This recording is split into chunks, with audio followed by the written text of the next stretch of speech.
And just like that, we're back.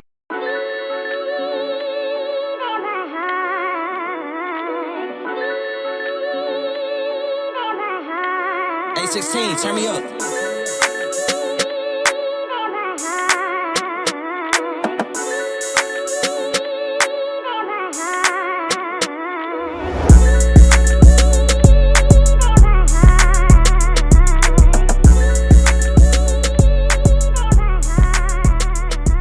We're back. Views from Section 400. Matt and Jack in this one little two-man tandem. As you see in the ticker down below, Brian has left us in charge to run the show. Brian was, I think, down in South Carolina over the weekend. Paid a visit to you, Mr. Jack, and you guys had a unexpected golf match on Friday night. How'd that go? Oh, man. Brian, thanks for not showing up for this one. You don't have the chance to defend yourself, and I can just be out here telling the fans exactly how this mini golf match went. Look, Brian started out hot. I really thought that he had me. I lost hope at one point, but a different player on the back nine. I really am. Come out. I was ready for it. And he, the opposite, just absolutely fell apart once we got to, I think it was hole 10 or 11, just a 7 and a 6. I mean, how do you even put up those kind of numbers on a par 2? The 7 followed up by a 6. Like I said, when I was chatting with you guys on the Views account, I lost him the match right there. That's exactly where it all fell apart. I wish I was there to witness just those 2 holes. I didn't even need to see the whole match, but just those 2 holes would have been delightful to watch. But that really was the catalyst that gave me a spark. Made me have a feeling. It was a touchdown right before half. Right. It was a last second buzzer beater right before halftime. I went into the locker room feeling like I had a little bit of hope, a little bit of it was a chance to come back and win this thing. And it wasn't until the last hole I put up a 2. He put up a 4, and I think I ended up beating him by just a handful. So close match, a lot of fun. Matt, you're going to need to get in on the next one. Will, everybody. Yeah, dude, that'd be fun if we did a mini golf tournament with the Views guys and streamed it. But no, it sounds like you guys had a great weekend. I still recovering a bit from the weekend activities, as we partake in. Yeah, also over the weekend, we saw Scottie Scheffler doing Scottie Scheffler things. He wins the Open, and he will now, I think, June of next year will be his first crack at going for the Grand Slam of majors when he takes on the U.S. Open in June of 2026. So it seems like he's going to get it done. It seems like it's just a matter of time, but you got to go out there and do it, man, and we'll see. But unbelievable performance by him at the Open, proving why he's the best in the world. Yeah, was it the U.S. Open where he got arrested a couple years ago? It actually might have been. It was either the U.S. Open or the PGA Championship. But yeah, he was. That was a wild story in itself. But it'd be pretty crazy if the last major he needs for the Grand Slam to check off that list is that place that he did get arrested. That'd be pretty funny and poetic because he's going to get there eventually.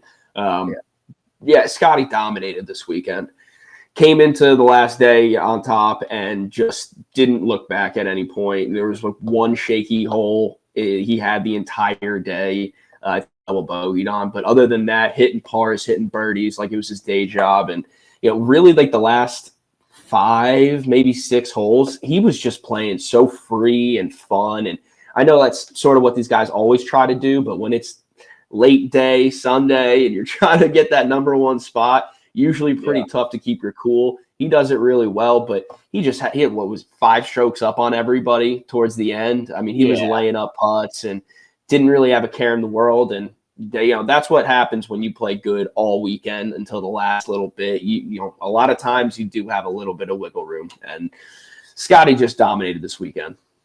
Yeah, dude, he ended up winning the tournament by 4 strokes. And interesting comments going in. I don't know if you saw his interview of him saying where, he has a tough time finding the purpose of why he's doing all this. And you work so hard for just 2 minutes of congratulations, and then it's on to the next one. And so interesting. Everybody thought that could have been a distraction and would have been asked about it, but he went out there and just absolutely dominated the competition. It was interesting. Did you see the Chinese guy, Li Hao Tang, who was like the monk or whatever that religion is, dude? And like, he just came in and got top 5 finish. Yeah, I saw that. It was the first time someone from China has been in the final grouping on the final day.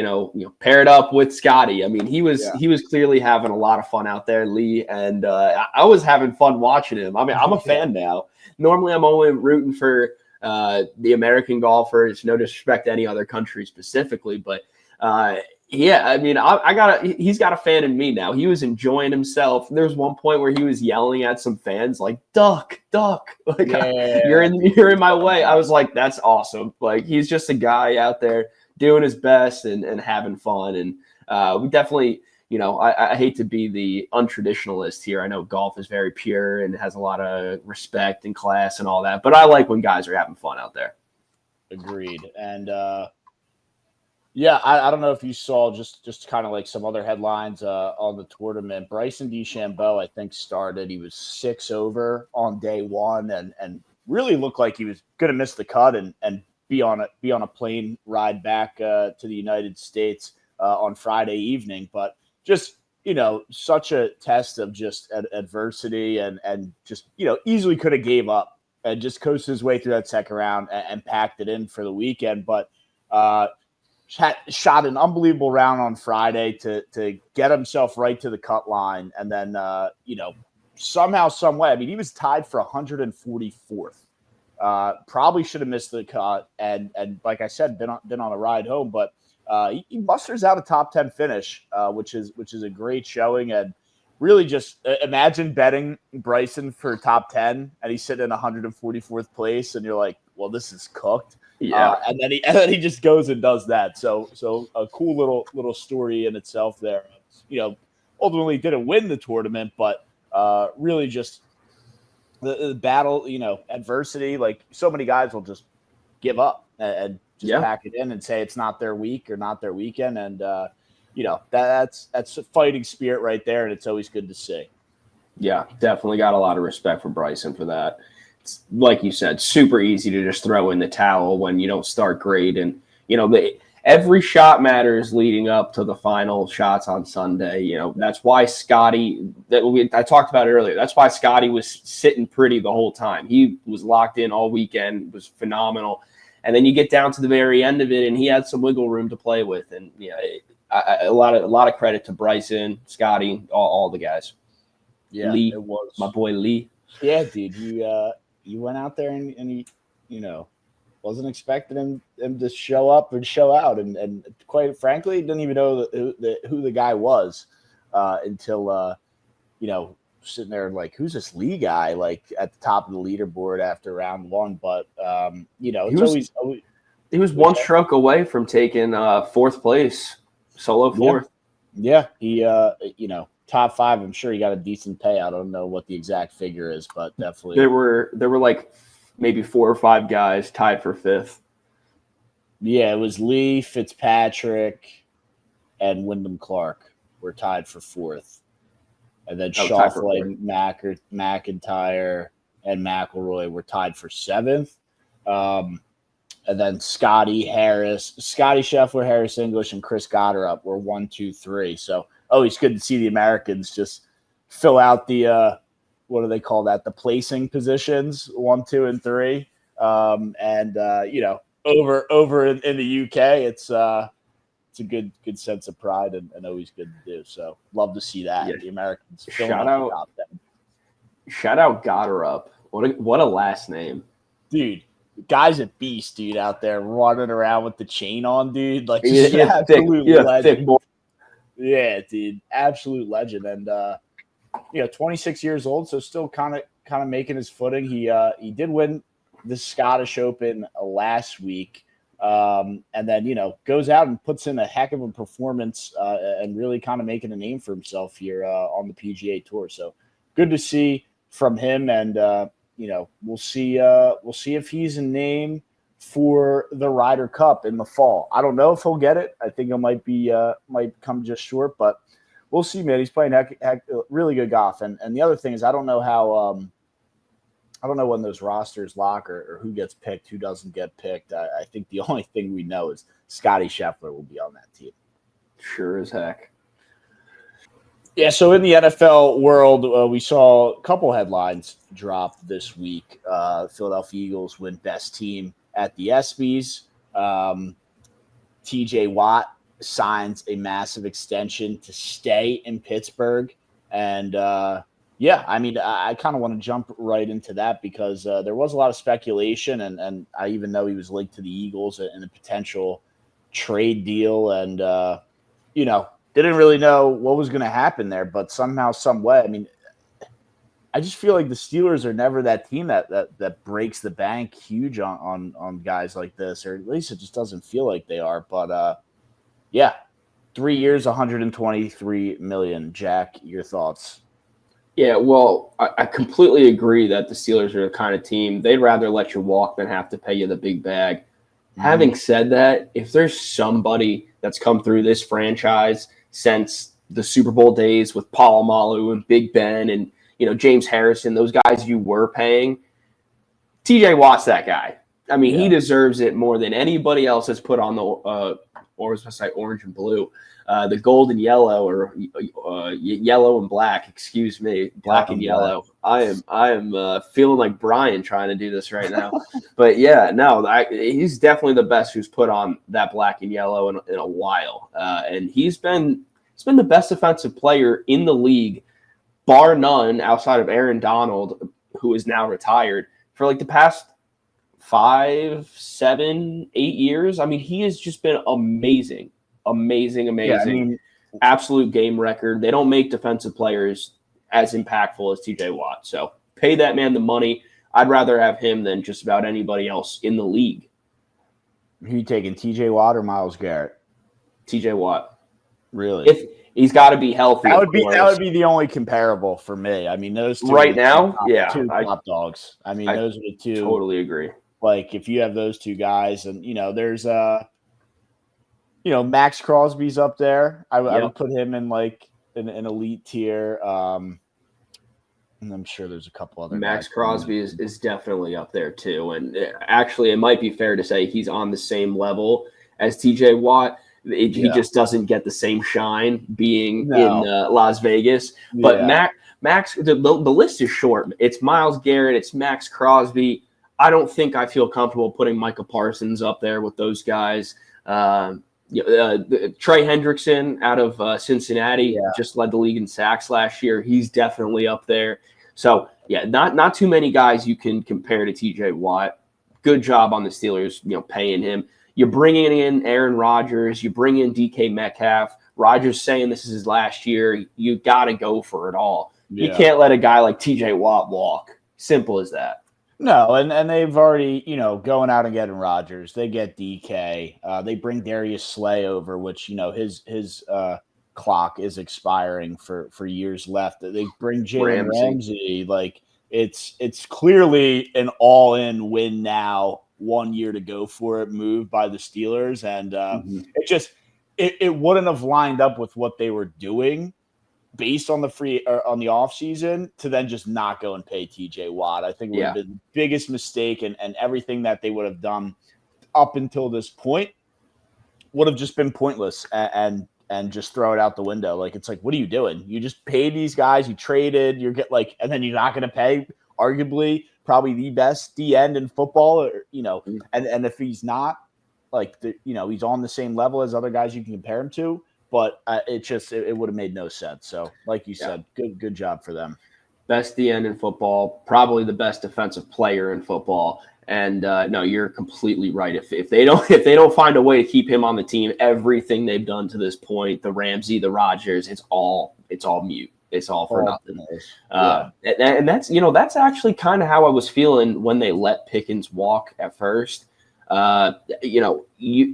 As good as Aaron Rodgers is and DK Metcalf, I feel like that's really all you got there. You got two running backs who are One's unproven rookie. The other has been, decent at being an RB2 behind Najee throughout his career so far. So I just don't know what they have explosively for the offense. I was a little curious about letting the Pickens walk, but yeah, TJ Watt was someone they needed to lock up. Also, I think one thing that nobody's really talking about is the fact that, this is a large contract and the Steelers don't really pay anybody. They probably don't expect to pay the entirety of this. Yeah, let's run the scenario. They don't get it done this year. Aaron Rodgers retires. They break up the team, right? Ramsey goes here. TJ Watt goes here. Let's trade him. We can't pay that salary. We're not going to win this year. Why not? Yeah, and it was 3 years, $123 million, 108 guaranteed. So I don't know if the Steelers would be on the hook for that or how that would get worked out. But I guess if they trade him, the other team picks it up. But it is $108 million guaranteed one way or the other. Yeah, that'll go into the trade. Sometimes you do see the prior team pay for it. Sometimes you see the new team. Yeah. I feel like most of the time you see the new team pick up the contract. But I mean, the Steelers GM said he hopes to see TJ Watt finish his career in Pittsburgh. So, I think it would have to be like really, really some kind of blow up to where they go and trade him. But on the same side of the football here, we go down to Washington, D.C. Von Miller signs a deal with the Washington Commanders. 36 years old, probably a rotational guy at best at this point in his career. Just get your thoughts on that and what Von can do for the Commanders in 2025. Yeah, I have a lot of let me say this. I have a lot of respect for Von Miller, but I don't have a lot of expectations for him this year. Yeah. The past, I think 2 years he was with the Bills, and like you said, rotational pass rusher, definitely showed up in some big moments, some third downs in the playoffs and things like that. But at the end of the day, we're not talking about a TJ Watt who's on the field for every snap. We're talking about a guy who comes in for the big moments. And big play, third down, get him out there. I think that it's kind of interesting that the Commanders have been sort of collecting these older veteran, legends, so to speak. I mean, Von Miller is a legend, all things considered. Super Bowl MVP, Super Bowl champion. This guy, cream of the crop. Bobby Wagner, another great example from last year's team on the Commanders. They pick him up at age 30-something, still playing middle linebacker. I don't know if he had a Super Bowl MVP, but almost had depoys. I mean, he was the best linebacker in football next to Kuechly for a while. It's just what the Commanders have been doing. I don't think it really moves the needle for me by any means, but Commanders are still loading up. They need him to be a closer, like you said. Come in and third down, get the big play, and that's probably maybe kind of how Brandon Graham was for the Eagles this past year. I would see him being that same kind of role, rotational, legendary type player. I'm sure he'll be a fan favorite immediately. And, on the last legs of his career. And I don't think the Commanders are winning the Super Bowl this year, especially we see in the NFL, specifically with quarterbacks, teams that go into the second year with the, second year quarterback. We usually do see some kind of regression, which I don't think is hate on Jaden Daniels, but I just, dude, he was pretty all world, lights out last year. The NFL's quick, it adapts, and I don't know that I see them taking another step forward, and it just seems like the Commanders or Jaden Daniels, might take a little bit of a step back compared to what they had last year. Yeah, it's definitely, they were like all of Brian's teams. They were like that team of destiny, gimmicky team, way overachieved compared to what everyone had their expectations at. Some regression makes sense. We shouldn't expect the Commanders to be amazing again. We should expect some regression from the team, from Jaden Daniels specifically. This, again, doesn't move the needle for me. And, I think the bigger thing is not Von Miller. It's the fact that Terry McLaurin is unhappy with the contract, and they're going in negotiations right now, and it's not going well. You got Debo, but that's not good enough. You need Terry McLaurin to stay on this roster keep developing that chemistry with Jaden Daniels, and that's the big focus for me in the Commanders right now. But like you said, the Eagles won the SB for best team this year. They're the team to beat, especially in that division. Yeah, 100% team to beat, and it's interesting. The NFC East hasn't had a repeat division winner since 2004. When it was the Eagles who repeated, and it's really a crazy trend. Like, there hasn't been a repeat winner in over 20 years. So based on the last 20 years, the Eagles are not winning the division this year, but hopefully history in this case doesn't repeat itself and they can get it done. But it'll be interesting to see. Before we get to Michael of the Week, I did want to get your thoughts. I was looking at some Madden ratings, and Trevor Lawrence, I don't think has ever been above an 80 overall in Madden. He might have had like Ultimate Team cards that they made him a 95, whatever. Yeah. But like the actual rating when you do play now and you're playing against your buddies or whatever, like he never has been in the 80s. Which, look, I'm not this huge Trevor Lawrence guy, but I can't get an 80. Yeah, that's not right. I mean, the dude throws for 4 touchdowns against the Chargers in a playoff game, and we can't get him an 80. Yeah, I thought it was a little bit nuts, but we've probably given Drake May an 80 by now. What has he done? Nothing. Yeah, they probably. There's no way, dude. Let's actually see if Drake. Oh, going into this year, Trevor Lawrence's rating is a 74. I mean, who? Oh, I think it's Ocho Cinco who does this. Like, Ocho, are you slow in the head? I mean, what's going on here? No, it's Drake May's a 76. If you're wondering. So we're gonna say that Drake May is a better quarterback than Trevor Lawrence. That's based on Madden. That's we're not having it. We're not. I'm not expending energy into this conversation. That's ludicrous. And when did you ever think you'd see the year when Bo Nix and Aaron Rodgers had the same Madden rating at 77? That's embarrassing for Madden, is what it is. That's embarrassing for Madden. Trevor Lawrence has the same rating as Kirk Cousins. You want to know what's funny is when you told me that Trevor had a 74, I'm thinking in my head, if he's got a 74, what does Kirk Cousins have? Same exact one. That's crazy. Kirk Cousins can't win a starting job right now against a second-year rookie who only played like a handful of games last year. And didn't even look that good. Versus Trevor Lawrence, who is undoubtedly our franchise quarterback. And by all metrics, I think out of 32 NFL teams, 20 of them would love it for him to be their starting quarterback instead of who they have right now.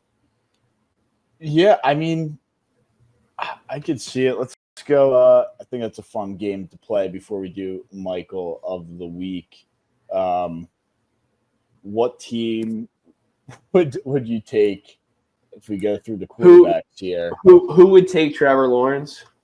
Yeah, so like what so we can go through like Las Vegas, Geno Smith or Trevor Lawrence. Well, Pete Carroll has is their head coach now, so he would probably rather have Geno Smith, which is kind of fair. All right, Chargers, Herbert? No. Herbert's good. Still taking Herbert? I mean, you got to ask. At brass tacks, look, Lawrence beat Herbert in a playoff game, but Herbert's their guy, and he's good enough where they're not looking for somebody else. And I don't necessarily put that loss on Herbert. I put the loss on Brandon Staley. I mean, that guy just didn't know how to run that team. Bo Nix or Trevor Lawrence for the Broncos? Trevor Lawrence. Wow. There's no way. There is no way.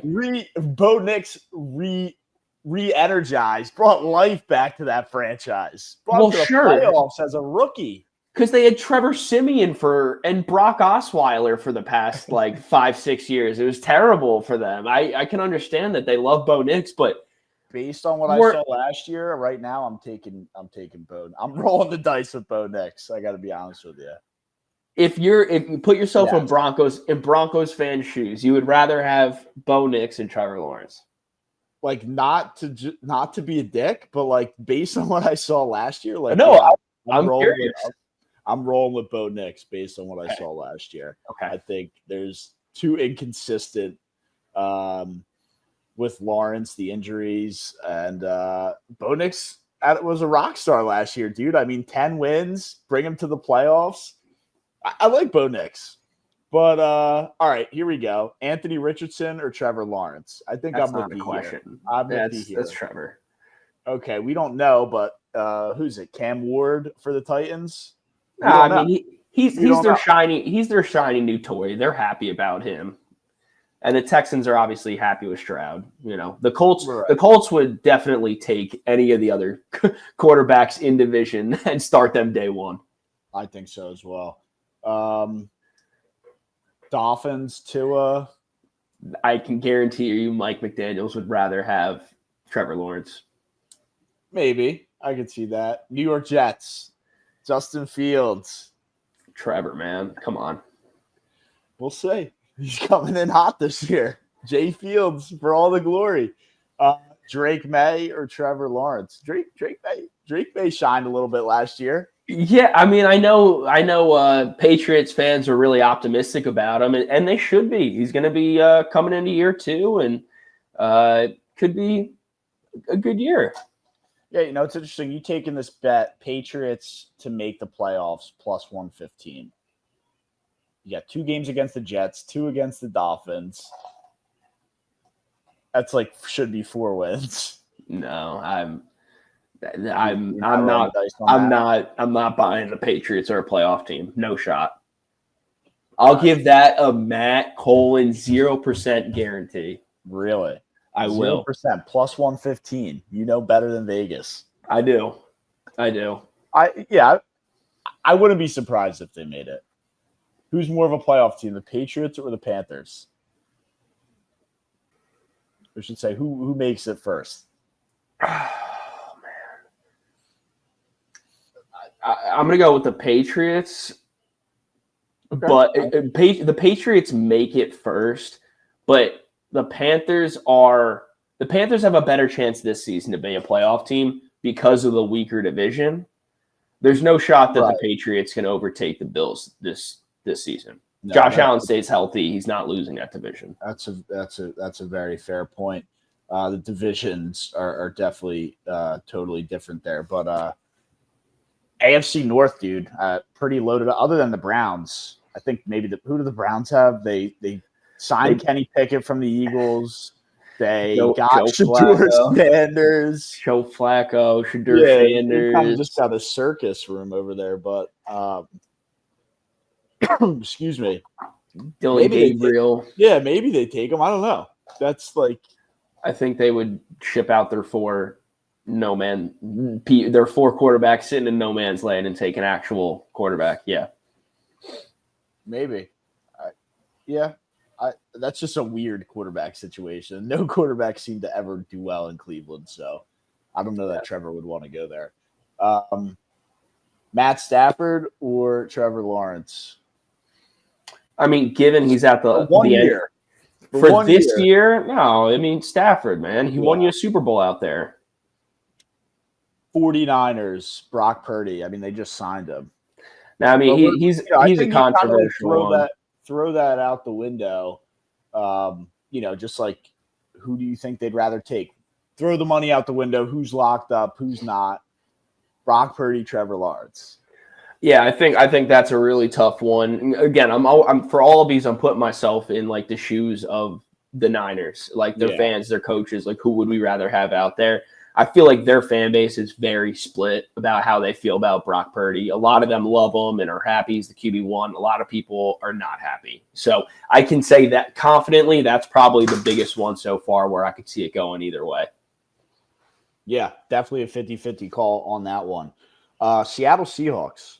Who the hell did they get? Or they got Darnold, right? They have Sam Darnold. After an MVP year. MVP year is crazy. Dude, 14 wins. Stop. What was it? Through week 5, people were calling this guy the MVP of the league. Unbelievable. That's what it was. I think Brian would agree with me. But we will just like how I think it was 2 years ago, maybe the year before they drafted Jaden Daniels, Sam Howell was leading the league in passing yards for the Commanders through 6 weeks, 7 weeks. Yeah. Like, it doesn't matter. It doesn't count. Darnold played well last year. You got to at least give him that.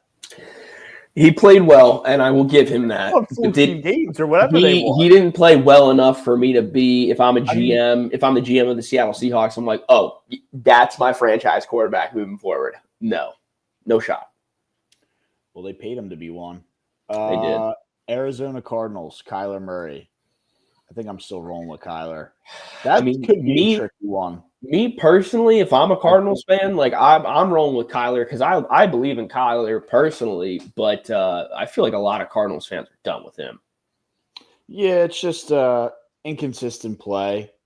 Not I can't say that he really has a lot of help. Although James Conner was good last year, Marvin Harrison in year 2 should be better. That defense is pretty bad though. Yeah, hopefully they can get better on defense. Marvin Harrison makes a year 2 jump that we see a lot of wide receivers make. And he needs to. I mean, he needs to be that guy. All right. NFC South, Bryce Young and the Panthers. Stop. You know it's Trevor. Baker Mayfield on the Bucs. I think they got to be happy with Baker with the way he played last year. Yeah. Saints, they're going Louisville. Trevor. That guy, yeah, the Saints QB room is a little bit of a circus. And Atlanta, the Falcons. Trevor. Kirk Cousins, Kirko Bangs and Michael Penix. I mean, 2 guys that cannot stay healthy. Not that Trevor has been the epitome of health either, but 2 guys that can't stay healthy and haven't shown much, or at least didn't show much last year. No. Kirk had 2 good games. They were both against the Buccaneers. Like, that's okay. You want to throw them in for divisional games only? You can only get so far like that. Dak Prescott or Trevor Lawrence? Bro, those Cowboys fans hate Dak Prescott. They would love Trevor Lawrence in that big Dallas star. Eagles, we know the answer. You're good. The Commanders, they're going to roll. No, they're happy. Yeah, they're happy. The only one to maybe make a case is you don't know what Jackson Dart in New York, and oh my gosh, they would love Trevor Lawrence. Yeah, I think they would. I think they would. I wonder if Brian would love Trevor Lawrence up in New York. That's a great question. I think Brian's spite wouldn't let him like him. Yeah, we always talk about it, but would he take Trevor Lawrence in a heartbeat behind closed doors? Probably. He definitely would. He's a fake Giants fan. He likes the Commanders anyway. Yeah, dude, Brian's sports teams, it's a joke. Total joke. The only one is the Mets. And he's all over, dude. He doesn't care. The Giants have been so bad, he doesn't even like them, dude. It's crazy. He's probably not going to a single game this year. Nah, dude, he doesn't support the team in the tough times.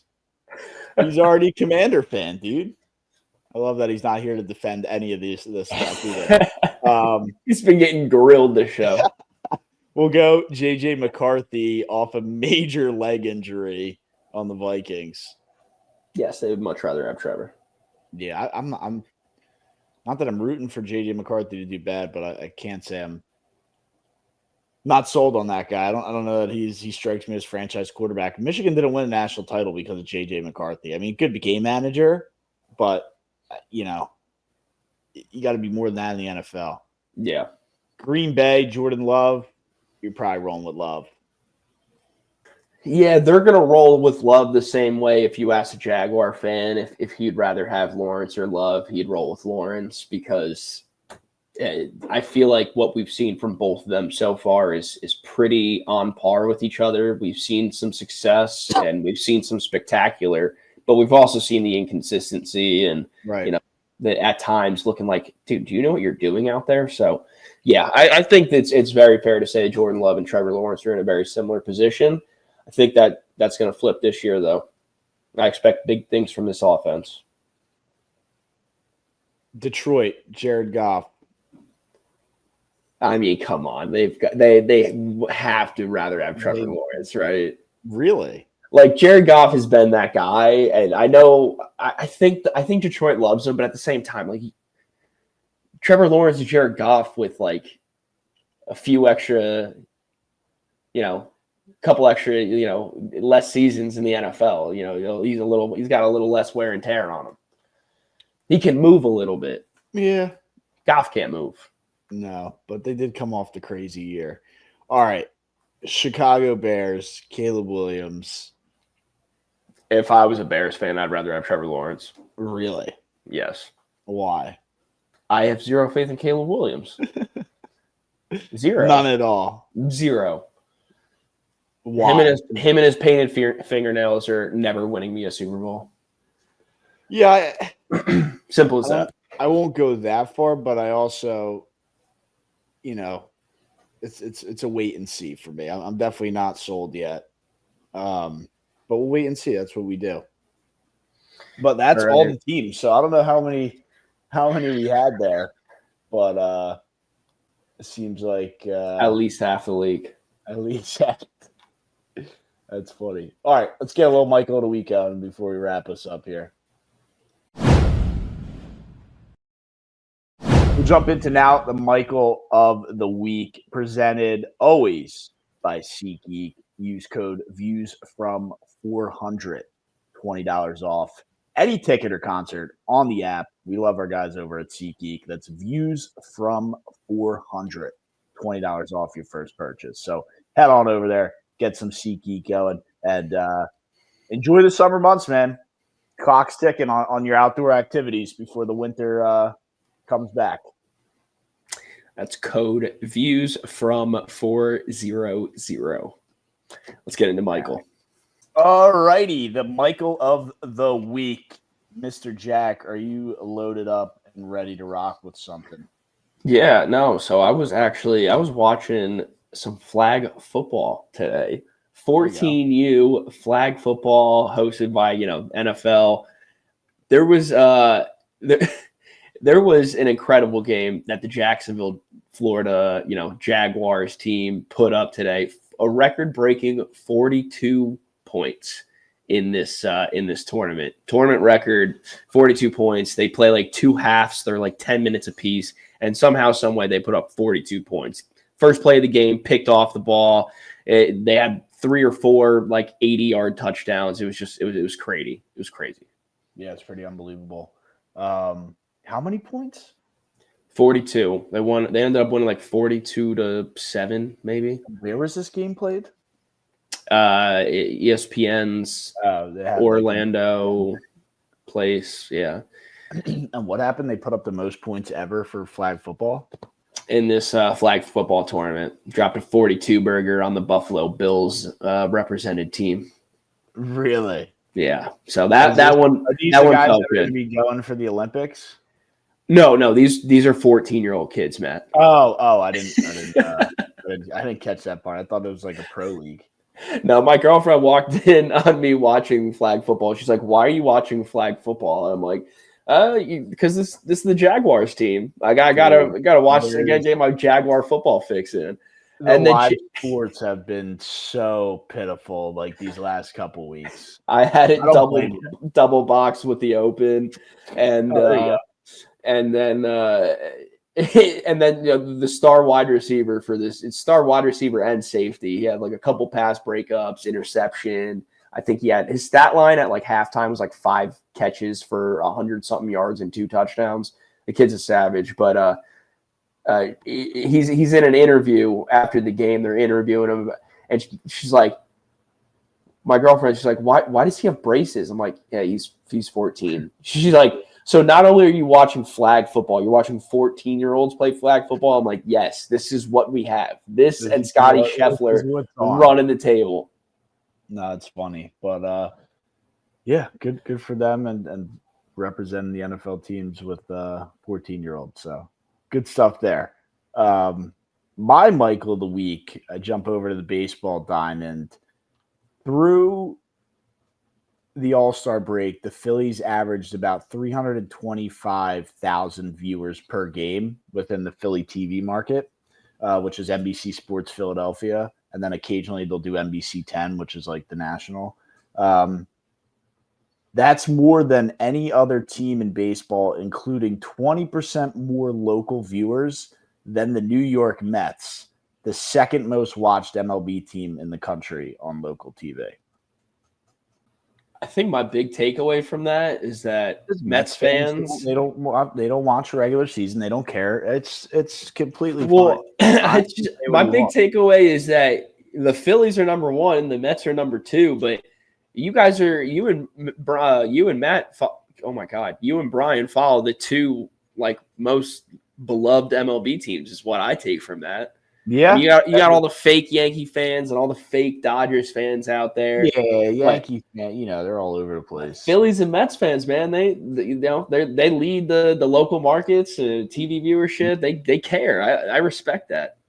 Definitely care. You can go anywhere in the country, and just the sports culture in Philadelphia, I just think it's so unmatched. Like I know Boston gets into it. I know New York gets into it, but like, dude, there's just something about being boots on the ground in South Philly when any of those four teams are playing.